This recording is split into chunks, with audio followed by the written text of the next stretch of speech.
Nous amène à la question finale, la plus importante peut-être. L'idée, c'est de se poser et de regarder vraiment où va l'argent tous les mois, sans tricher. Si nos finances personnelles étaient un miroir, qu'est-ce qu'on y verrait? L'histoire de quelqu'un qui accumule des passifs, qui creuse son trou, ou l'histoire de quelqu'un qui, mois après mois, brique par brique, construit sa colonne d'actifs? Et si l'un des conseils financiers qu'on entend le plus souvent n'était en fait qu'un mythe? On va voir ensemble un secret tout simple, mais qui peut vraiment, vraiment tout changer. Alors, on est en 1923. Imaginez un peu la scène. Les plus grands patrons, les hommes d'affaires les plus riches de l'époque, ils sont tous réunis dans un grand hôtel à Chicago. On se dit forcément que le secret de la richesse, il devait être là, dans cette pièce, hein. Mais l'histoire ne s'arrête pas là, bien au contraire. Eh bien, figurez-vous que 25 ans plus tard, c'est une toute autre histoire. Leur fortune colossale, elle ne les a absolument pas sauvés. Contre toute attente, elle ne les a pas protégés de la ruine. La plupart ont fini, sans un sou, en prison ou pire encore. Et cette histoire, aussi tragique soit-elle, c'est bien plus qu'une simple anecdote. En fait, elle nous montre qu'il y a une faille énorme dans notre façon de voir l'argent et la richesse. Du coup, la question se pose. Si gagner des tonnes d'argent, ça ne suffit pas, c'est quoi la solution? Ça prouve bien que cette idée qu'on a tous entendue, vous savez, plus d'argent résout les problèmes d'argent, eh bien c'est un mythe. Et c'est même un mythe assez dangereux. Alors voilà, on arrive au cœur du problème, ce fameux mythe de plus d'argent. Beaucoup de gens sont persuadés que la solution, c'est un plus gros chèque à la fin du mois. On court après la promotion, le bonus, mais en réalité, les faits nous racontent une histoire complètement différente. Et tout est résumé dans cette phrase en fait. Ce qui compte, ce n'est pas combien on gagne, mais combien on garde. C'est ça le vrai enjeu.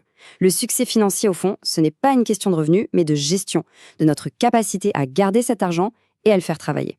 Parce que l'argent sans un minimum d'intelligence financière, c'est de l'argent qui disparaît. C'est simple. Imaginez, c'est comme essayer de remplir une baignoire sans le bouchon. On peut verser des litres et des litres, tout finit par s'écouler.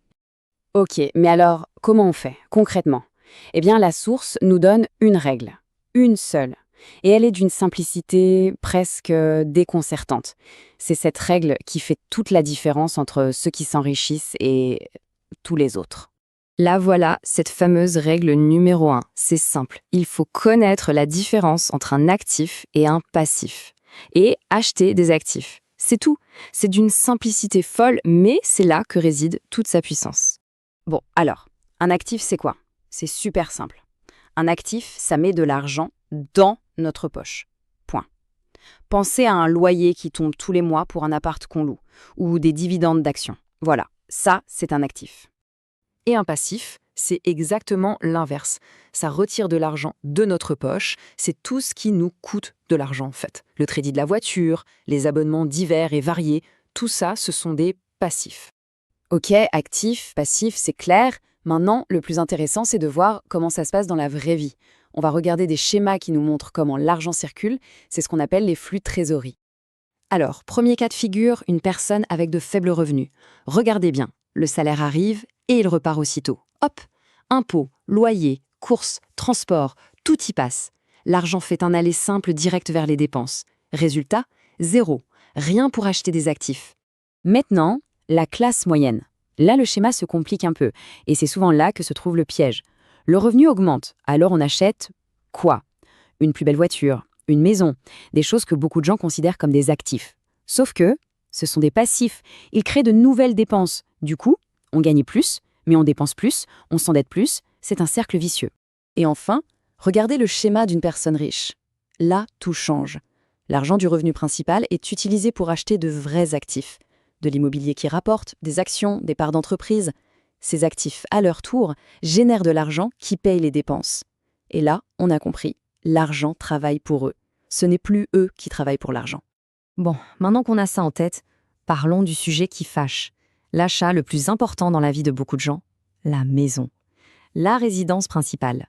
Alors, actif ou passif, c'est la grande question. Ici, on voit bien les deux visions du monde qui s'opposent. D'un côté, la maison, c'est l'actif par excellence, le socle de la famille. De l'autre, c'est un passif, un gros passif même. Alors, qui a raison dans l'histoire? Eh bien, si on revient à notre définition de tout à l'heure, le flux de trésorerie, il ne ment pas. Une maison, ça retire de l'argent de notre poche, et pas qu'un peu. Il y a le crédit, les impôts fonciers, l'assurance, les réparations, l'entretien. Bref, ça correspond pile à la définition d'un passif. Et ce n'est pas tout. Au-delà de l'argent qui sort tous les mois, il y a ce qu'on appelle les coûts d'opportunité. C'est tout cet argent bloqué dans les murs qui ne travaille pas. Il aurait pu être investi ailleurs, dans des choses qui rapportent. C'est aussi du temps, de l'énergie. Bref, ce sont des occasions manquées de créer de la richesse. Justement, comprendre tout ça, cette histoire de flux, d'actifs, de passifs, c'est la première étape. C'est la clé pour sortir d'un piège bien connu. Ce piège, la source l'appelle la rat race, la course de rat. L'image est forte, hein. C'est le hamster dans sa roue. On court, on travaille dur pour gagner plus, mais la roue tourne et on reste au même endroit. Pourquoi ? Parce que dès que le salaire augmente, les dépenses et les dettes augmentent avec. On est prisonnier. Alors, comment on sort de là ? L'analogie de la source est géniale. Quand on est dans un trou, la première chose à faire, c'est d'arrêter de creuser. Ça paraît évident, non ? La solution, ce n'est pas de gagner encore plus pour payer des passifs encore plus gros. Non, la solution, c'est de changer complètement sa façon de dépenser. Et ça nous amène à la question finale, la plus importante peut-être. L'idée, c'est de se poser et de regarder vraiment où va l'argent tous les mois, sans tricher. Si nos finances personnelles étaient un miroir, qu'est-ce qu'on y verrait ? L'histoire de quelqu'un qui accumule des passifs, qui creuse son trou, ou l'histoire de quelqu'un qui, mois après mois, brique par brique, construit sa colonne d'actifs ?